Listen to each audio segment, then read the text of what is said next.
حضرت ابراہیم علیہ السلام ایک طویل عرصے تک اولاد جیسی نعمت سے محروم تھے، کیونکہ آپ کی بیوی حضرت سائرہ رضی اللہ تعالی عنہا بانجھ اور حضرت ابراہیم علیہ السلام کی زندگی میں اولاد کی نعمت پوری کرنے سے قاصر تھیں۔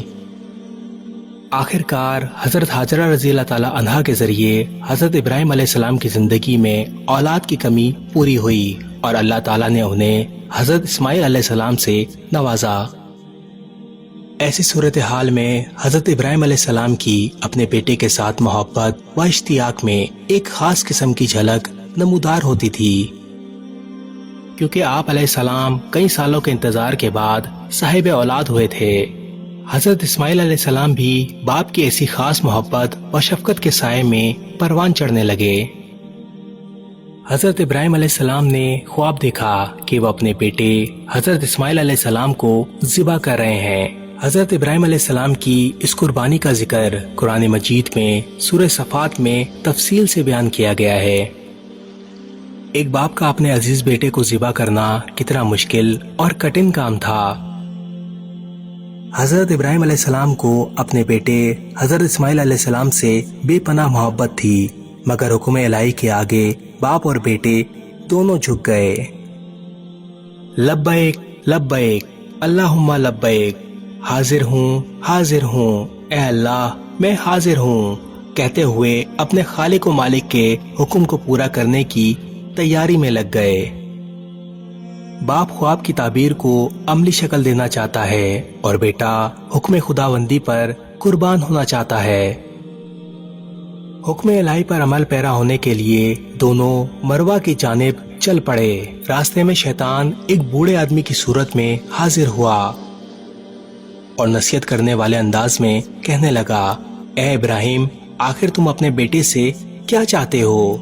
حضرت ابراہیم علیہ السلام نے فرمایا، میں چاہتا ہوں اسے خدا کی راہ میں قربان کر دوں۔ اس شیطان نے کہا، واہ، کیا تم اپنے اس بیٹے کو ذبح کرنا چاہتے ہو جس نے پلک جھپکنے کی دیر کے لیے بھی اپنے خدا کی نافرمانی نہیں کی؟ ابراہیم علیہ السلام نے فرمایا، اللہ نے مجھے اس کا حکم دیا ہے۔ اس شیطان نے کہا، ایسا ہرگز نہیں ہے، بلکہ یہ صرف ایک شیطانی الہام تھا اور شیطان نے ہی تجھے ایسا کرنے کا حکم دیا ہے۔ ابراہیم علیہ السلام برہم ہوئے اور فرمایا، جس نے مجھے مقام نبوت سے ہمکنار فرمایا اسی نے مجھے اس کام کا بھی حکم دیا ہے۔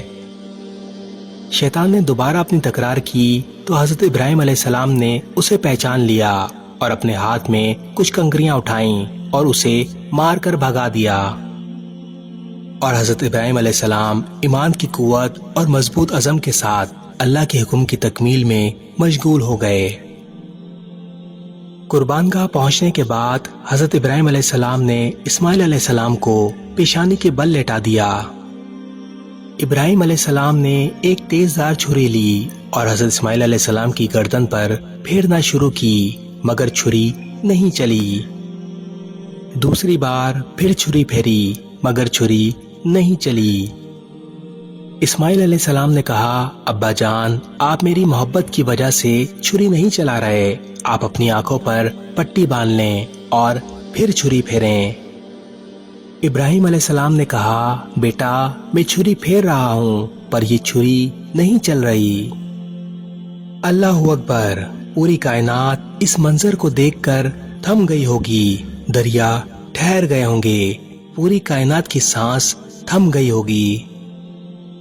تیسری بار ابراہیم علیہ السلام نے اپنی آنکھوں پر پٹی باندھی اور تیزی سے چھری پھیرنا شروع کی۔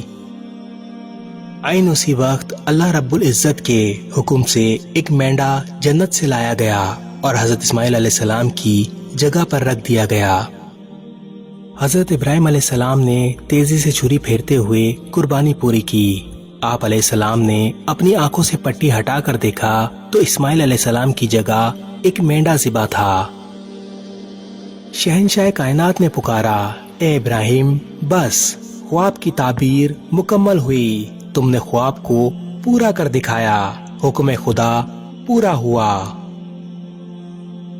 اللہ تبارک و تعالیٰ نے ابراہیم علیہ السلام اور اسماعیل علیہ السلام کی اس قربانی کے واقعے کو تمام امتوں میں زندہ رکھا۔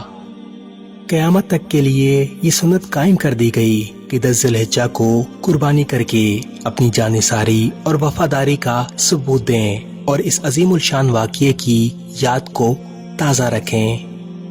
اللہ تبارک و تعالی تمام مسلمانوں کی قربانی کو اپنی بارگاہ میں قبول فرمائے، آمین۔ اس ویڈیو کو شیئر ضرور کریں، ہو سکتا ہے آپ کے ایک شیئر سے یہ بات کسی کے دل میں اتر جائے۔